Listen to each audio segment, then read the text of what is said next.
Hello बच्चों, कैसे हैं आप। उम्मीद करती हूँ आप अच्छे होंगे।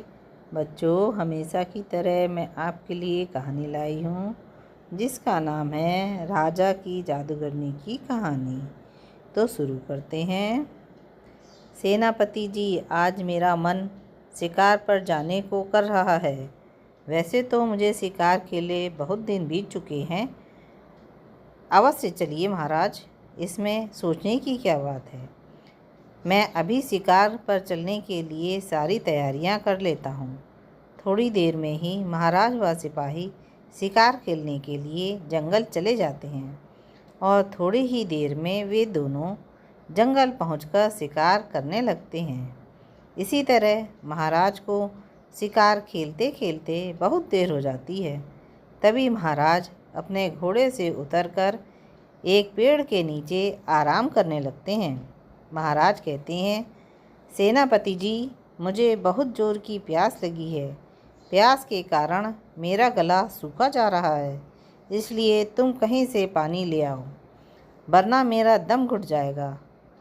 सेनापति कहते हैं, पर महाराज, इस सुनसान जंगल में कहीं पानी दिखाई नहीं दे रहा है, इसलिए हम लोगों को कुछ और आगे चलकर पानी की तलाश करनी चाहिए। महाराज व सेनापति पानी की तलाश में इधर उधर भटक रहे थे। तभी उन्हें जंगल में एक झोपड़ी दिखाई देती है। वो दोनों उस झोपड़ी के पास जाते हैं और कहते हैं, अरे, इस झोपड़ी में कोई है। महाराज को बहुत प्यास लगी है। कृपया करके महाराज को पानी पिला दीजिए। उस झोपड़ी में से एक जादूगरनी बुढ़िया रहती थी। वो सेनापति की आवाज़ सुनकर बाहर आती है। अरे, तुम कौन हो और तुम्हें हमसे क्या चाहिए? अरे बूढ़ी माँ, मुझे बहुत ज़ोर की प्यास लगी है।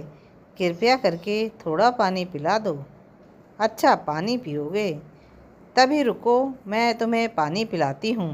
वह बूढ़ी औरत अपनी झोपड़ी में जाकर एक लोटे में पानी ले आती है और पानी लाकर महाराज को दे देती है। महाराज व सेनापति दोनों पानी पीने लगते हैं। पानी पीने के बाद महाराज उस बूढ़ी औरत से कहते हैं, माँ जी, आपने मुझे पानी पिलाकर मेरे प्राणों को बचा लिया है, इसलिए आपको बहुत बहुत धन्यवाद। अब मैं यहाँ से जा रहा हूँ।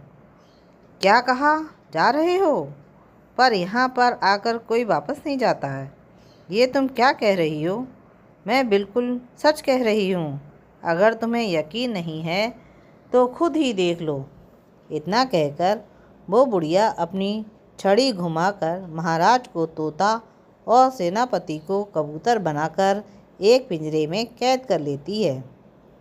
महाराज कहते हैं, अरे बुढ़िया, तूने ये क्या कर दिया? मुझे फिर से इंसान बनाओ। इंसान बनना है?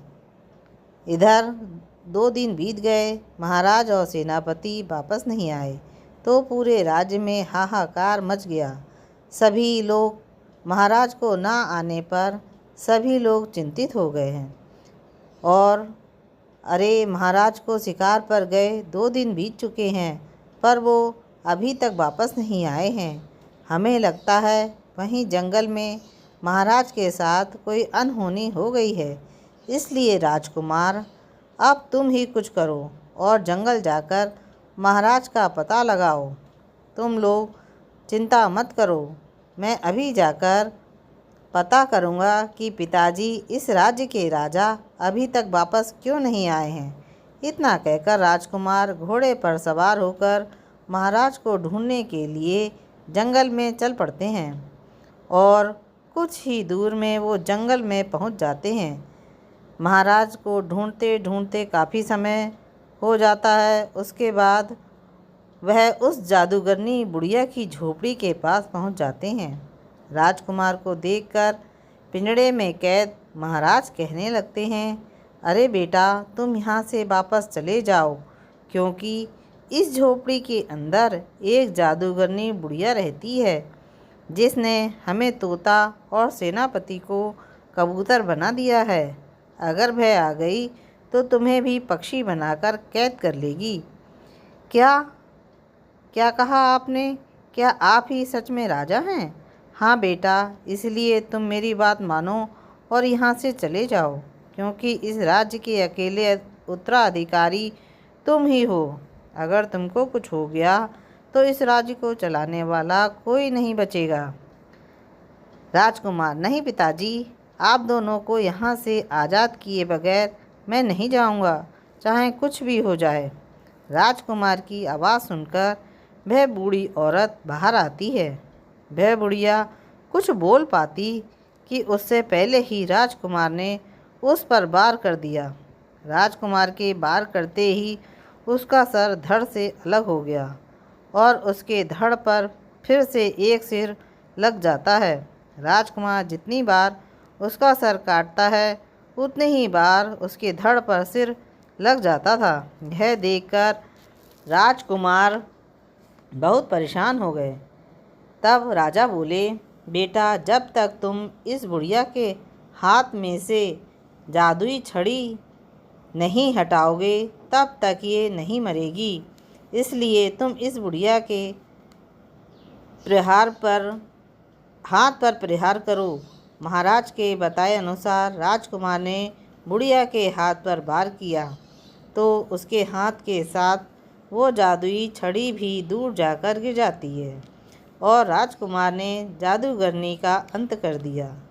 जादूगरनी के मर जाने के बाद महाराज और सेनापति दोनों असली रूप में आ जाते हैं और सभी खुशी खुशी अपने राज्य वापस लौट जाते हैं।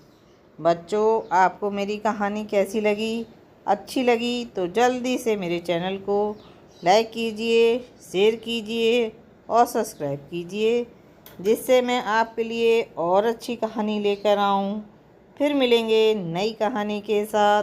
राधे राधे।